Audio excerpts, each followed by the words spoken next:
Today is Shivratri, the day that commemorates the marriage ceremony between Lord Shiva and Goddess Parvati. Well, this is something we all know, but for a sadhak or a meditator, this marriage of Shiva and Shakti holds a divine significance, a symbolic meaning. It refers to a divine process that happens within us. Let us understand what it is. The universal consciousness resides within us as Kundalini Shakti, which is also called Adi Shakti or Goddess Parvati. And our soul, the true, unchanging, eternal self within us, is Shiva. So, when this consciousness meets our soul, or in other words, when these two elements merge within us, we call it the union or marriage of Shiva Shakti. Now, you may have noticed that Shivratri is often celebrated at 12 o'clock in the midnight. Haven't you wondered why this is so? Well, the reason is that it is at 12 o'clock precisely that one experiences a state of deep sleep. This happens due to the effect of Maya, also called the illusory power of the universe. As Maya induces us into deep sleep, the consciousness meets the soul. The union of Shiva and Parvati takes place. But it happens in secret without us realizing it or being able to experience it as a conscious experience. This is how the consciousness within us completes one round each day every 24 hours. Now, another important aspect to Shivratri is that during this night, there is a conducive alignment of planetary positions and positive vibrations in the universe. These are so potent for sadhana that the sadhana and mantra jap during this night from midnight 12 to 5:30 am are exponentially more effective, yielding fast results. So we must endeavor to do as many rounds of kriya or spiritual practices as we can on the night of Shivratri. Now, offering water, milk, bilva leaves, and other such things upon a shivling are only external rituals. The internal rituals are to be done as I have just explained to you. Now, I ask you, is there any difference between one god and the other? No, not at all. We perceive our consciousness and the soul as Shakti and Shiva if we are devotees of Lord Shiva and Parvati. If, however, we are devotees of Radha and Krishna, then Radha is the consciousness and Krishna is our soul. Similarly, if we are devotees of Sri Ram and Sita, then Sita is the consciousness within us or the Shakti and Ram is the soul. So, as you can see, there is no difference in the basic elements of the consciousness and soul. The consciousness is also called Prakriti or divine feminine, and the soul is called Purush or the divine masculine. Both these elements reside within each person. Their role also remains the same. We merely afford different names to these roles too. For example, in Sufism, the self is considered the lover and the consciousness is the beloved. However, in Bhakti Marg, we consider ourself, our true self, our soul as the beloved, and consciousness becomes the lover. Thus, we see that surrender is at the core of all these belief systems. Calling the soul a lover and consciousness as the beloved, or vice versa, is just a play of words, showing the nature of our affection, our bhav. It doesn't matter whether then you perceive the relationship between these two elements as one of a mother and child, a father and child, servant and the Lord, lover and the beloved, or just friends. The desire is to simply merge with the divine. What relationship you choose to settle into doesn't matter. The purpose is to channelize your love, devotion, constant remembrance, and surrender to the divine. This love or devotion then helps you to liberate yourself from the attachments and entanglements with the world. On the other hand, when you put the same emotion and love in the relationship with people around you, it simply becomes a source of entanglement with the material world. But when you begin to perceive the divine within every person you meet, then it doesn't matter whether you build a relationship with them or not.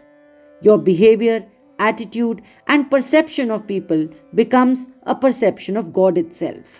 Now, to do this, you must understand how the brain works. The brain has a certain pattern in which it always works. This pattern is built over time since infancy or childhood due to mental conditioning. I don't care what your pattern is, whether you are honest or clever, cunning and shrewd, a thief or a saint, a theist or an atheist, a renunciant or a materialistic person, it doesn't matter at all. But what needs to be analyzed in your thinking pattern are these two things. The first thing is your thinking pattern giving you happiness, peace, joy, and bliss? And the second thing is your thinking pattern leading to a behavior with others which gives others happiness, peace, joy, and bliss? If these two conditions are being satisfied, then just move beyond sin and virtue, right and wrong, and move beyond all beliefs, opinions, and definitions. Don't worry about any of it. This is because these two conditions are indicative of the fact that your thoughts, words, and actions are aligned on the right path and in the right direction. On the other hand, if you are an extremely well read and knowledgeable person with high ideals, and you consider your thinking and perception to be extraordinary, but your thoughts and contemplation are giving you a brain rot, making you worried, upset, irritable, angry, or depressive, and your words and actions, behavior with others, is making others upset, irritable, or angry too, then be assured you are moving in the wrong direction and your thinking pattern is not correct. There is a couplet by Kabir Das, a Sufi saint, which summarizes this wisdom. ऐसी वाणी बोलिए मन का आपा खोए औरों को शीतल करें आप ही शीतल होए. This basically translates to speak in words so sweet that fill the heart with joy, like a cool breeze in summer for others and self to enjoy.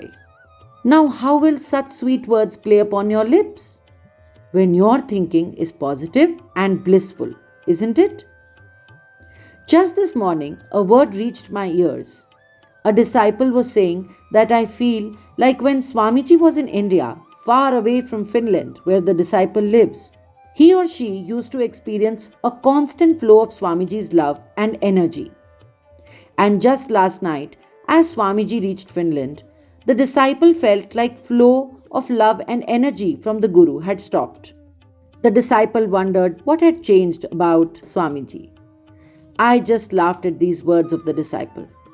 Because neither have I changed, nor has the flow of my love and energy changed. What has happened is a shift in the mental state or thinking pattern of that person. Seeing me surrounded by others at the airport, this particular disciple who could not be there to receive me on account of living in another city became insecure and jealous. This became an obstruction in the flow of my love, light, grace, and energy to the disciple. I am constantly still giving and flowing with love and light, but his or her own mind has shut the doors upon that inflow. Now, isn't this a case of pointing the finger of blame in the wrong direction? This is how I explained to that disciple what really happened. Imagine you brought home a flower pot. You thoroughly enjoyed the fragrance in the air for a day. The following day, you became unwell. Your sense of smell depleted and you could not smell the roses anymore. The roses were fragrant on the first day. They remained fragrant on the next day. And they will continue to exude fragrance even when they wilt and dry. Now tell me, is it a problem with the roses or with your nose? Is it right to blame the roses? Tell me. So in such a situation, you must, as a disciple, introspect as to why you feel disconnected with the Guru's love and light. Is it due to your own ego, jealousy, competitiveness, or hatred? Or have you developed a lust for praise, acknowledgement, or one-upmanship? If you are afflicted by these things, then your thinking pattern will be toppled upside down and brain rot will set in. The first person to get afflicted will be you yourself. Your calm, your peace, and inner joy will disappear.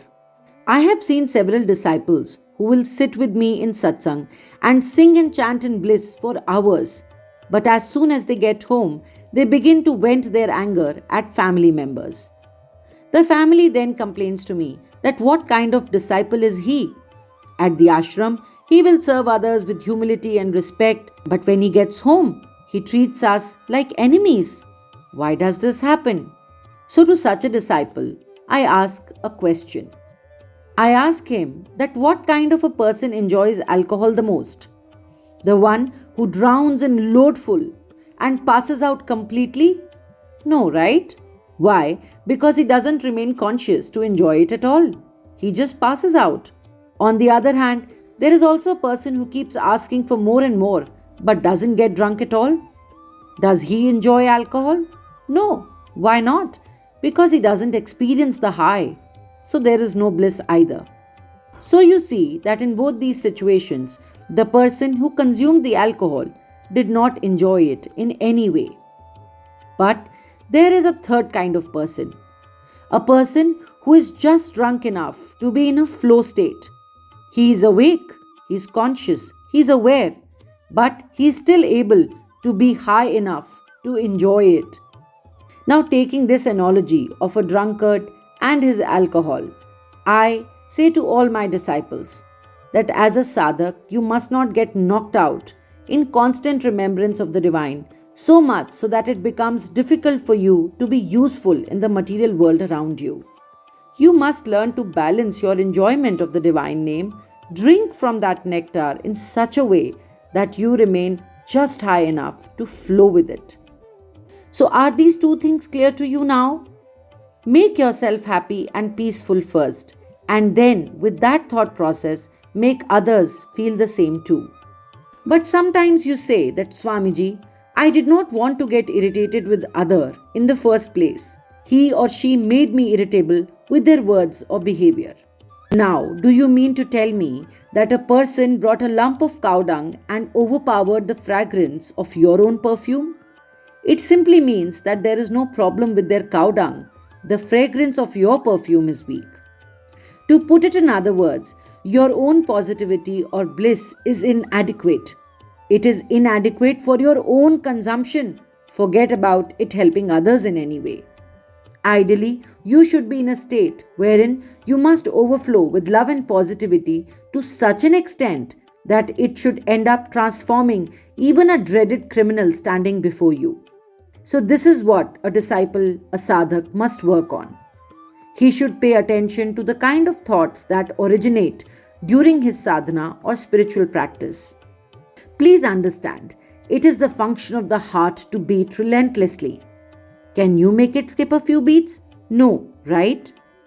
Similarly, it is the function of the brain to think relentlessly. You cannot stop it. It keeps throwing up images in the form of dreams even when you are sleeping. The thought processes continue to function. So, your only work is to carefully watch your thought process. Feed the brain with the right kind of fuel, which is love and positivity. If you find that there is an undesirable thought pattern, pick it up and throw it out. This is the sole purpose of spirituality. And if you do not understand this, then you are just shooting in the dark in the name of spirituality. So, make this change in your thought processes from today itself, in fact, from this very moment. This change will serve you not only in the spiritual world, but even at your workplace, with your spouse, with your family and friends, in your community, and everywhere else. But be rest assured, as you overflow with the perfume of your love, bliss, joy, and positivity, the cow dung like rotten brain of the other standing before you will try its best to overpower you with his negativity.